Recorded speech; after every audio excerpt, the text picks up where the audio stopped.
And the AP Coach of the Year presented by Verizon is Stefanski. Kevin Stefanski, sorry. Myles Garrett. Joe Flacco. Hey, welcome back to the channel. I don't want to waste your time, so let's get right into this. The Browns absolutely cleaned up at the NFL honors today. 4 awards: Defensive Player of the Year, Coach of the Year, Assistant Coach of the Year, and Comeback Player of the Year. Absolutely incredible. I've never seen anything like it for the Browns. Some of these awards were definitely less controversial than others. Joe Flacco, most people pretty much saw it. Assistant Coach of the Year, most people saw it, I think, coming. But Head Coach of the Year and Defensive Player of the Year is where I think there was the most controversy, so to speak, if you want to say it. But I'm going to tell you why Kevin Stefanski and Myles Garrett absolutely deserve those awards, no doubt, in my mind personally. Now, let's start off with Kevin Stefanski. It was pretty much a two-man race between Kevin Stefanski and the Houston Texans head coach DeMeco Ryans. Now, was DeMeco Ryans a worthy candidate of NFL head coach of the year? Absolutely. Was Kevin Stefanski a better option for NFL head coach of the year?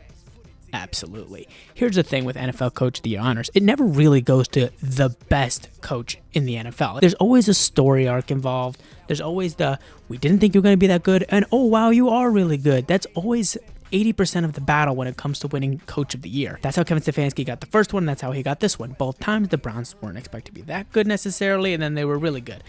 This year, the Browns had high expectations, but obviously with the injuries, those expectations were back down in the cellar, and then they still exceeded and became really good anyways. Now, DeMeco Ryans had a very similar story as well, though. The Texans, nobody expected them to be good, so that put them on pretty much level heading. However, the main difference, and the reason why I think it had to be Kevin Stefanski, why I don't think it should have been as close as the voting actually was injuries. The Texans still had their starting quarterback. They still had their starting running back. That has to count for something. Yes, C.J. Stroud was rookie, but still. I've never seen a team in my life miss out on a Pro Bowl starting quarterback and an all-pro starting running back and still do as well as the Browns did. And then when you add in the fact that we are also missing our starting left tackle, our starting all-pro right tackle, and the backup right tackle, that extra wow factor the Browns get for overcoming the injuries is what sets the seasons apart for Kevin Stefanski and DeMeco Ryans. And again, that's why I think Kevin Stefanski absolutely deserved this award.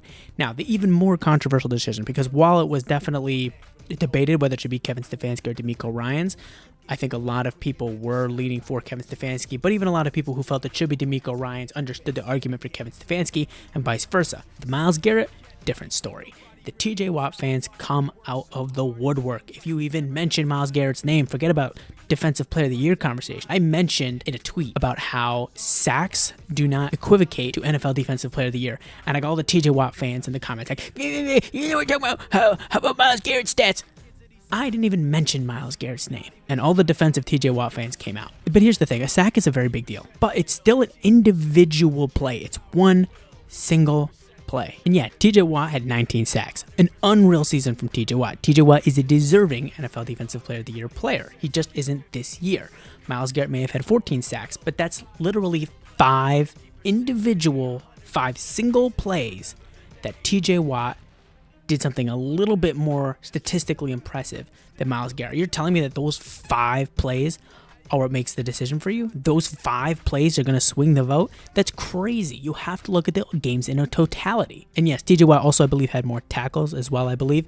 But a lot of that comes down to where you're playing on the field and isn't necessarily correlated with how good of a player you are. It can be, but in this case, a lot of it just has to do with where they're playing. Obviously, Myles Garrett playing very close to the line of scrimmage, he's not going to get a lot of tackles. But Myles Garrett, when you dig into the numbers, when you watch the games, the story for Myles Garrett is much more clear than it is for T.J. Watt. Myles Garrett, depending on where you look, some sites had him at number 1, some sites had him at number 2, but I basically either 1 or 2 highest win rate at the line of scrimmage. That means if you took every snap that Myles Garrett played, and you took every snap that T.J. Watt played, and you looked at every single one of them, Myles Garrett beat his man at the line of scrimmage more often than T.J. Watt did. That's about as clear cut as it can get as far as how physically dominant you are at the line of scrimmage. Myles Garrett is also double teamed at twice the rate of T.J. Watt. So not only is Myles Garrett beating his man more often, but he's getting more attention and more coverage while trying to do that. Yeah, I have heard some people saying how the double team stats don't count things like chip blocks, but I have news for you. Myles Garrett gets chip blocked too as well. But even if we threw out the double team percentage, Myles Garrett's still beating his man with more consistency at the line of scrimmage. And here's the thing, there actually was competition for Myles Garrett to win Defensive Player of the Year. I would have been okay if Micah Parsons got it,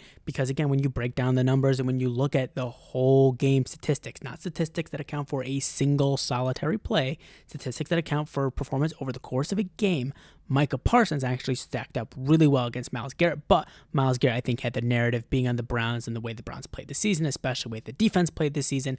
Myles Garrett had the narrative advantage, and maybe that's unfair, but he did have it, and precedent says that that player is usually going to win the award, and that did happen this year, and I do think he still deserved it. But T.J. Watt, being incredible, still is a top 3 defensive player in the league, I believe, at his position, but he didn't quite deserve it this year, although he was incredible, and his sack numbers are impressive. That can't be the end-all be-all. Overall, snap to snap, Myles Garrett was better at his job and did better at his job at a more consistent rate. And I know the T.J. Watt fans are probably going to be in the comments because they are in every video I've ever made talking about Myles Garrett being Defensive Player of the Year. But all they have to say is that he had more sacks and that he had more tackles. And that sounds really good until you break down things more. It's looking at sacks and tackles is an incredibly simplistic way of viewing the totality and the impact that a defensive player can have on the game. And if you want to be that narrow, that's up to you. I personally don't see the game that way, and that's why I believe Myles Garrett is Defensive Player of the Year, and that's why he ultimately won it, because many other analysts and many other people also saw the game that way. They also watched the tape, and they saw what I saw from Myles Garrett. Dominance at a consistent level, not matched by anyone else in the league, not even T.J. Watt.